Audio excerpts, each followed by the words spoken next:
Yeah, extremely painful for the families, the relatives, the friends of those people who have been watching this inquiry as the details of it unfold in the state Senate down in Texas, and just shockingly damning as well in terms of multiple failures by the police. We had already had a hint that clearly something had gone wrong on that day because it took so long for the police to enter the building, to enter the classroom, to neutralise, to use their language, the gunman. And we know too that the parents of those people who were in the school had gone down there pretty quickly in Uvalde and had tried to plead with the police to move in, but they didn't. And so an inquiry has now unfolded, and you can hear, I think, from one of those people giving evidence, who is the Texas Department of Public Safety director. Have a listen to what he told the inquiry.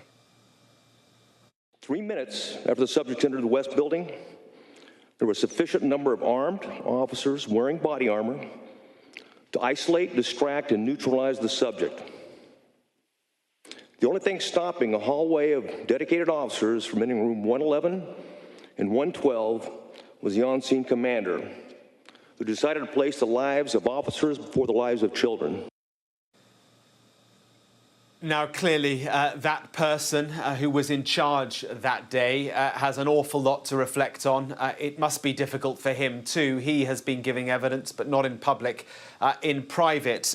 We know now that 8 minutes after the gunman entered the school, one officer said that he had a crowbar which he could use to get in through a door, but officers instead opted to wait for keys for that door. It later emerged that the door wasn't even locked. They hadn't even tried to go in through the door. They assumed it was locked from the inside and therefore were waiting for keys. 19 minutes after the gunman entered, police had in their possession a ballistic shield with which they could have moved closer to the classroom, but again, they opted not to. And 19 officers were in that hallway when the first 911 call was made from inside one of the classrooms, and yet it took well over an hour for them to enter the classroom. A truly damning set of revelations that we have heard today. As I say, just so tragic and so difficult for those families as they absorb all of this.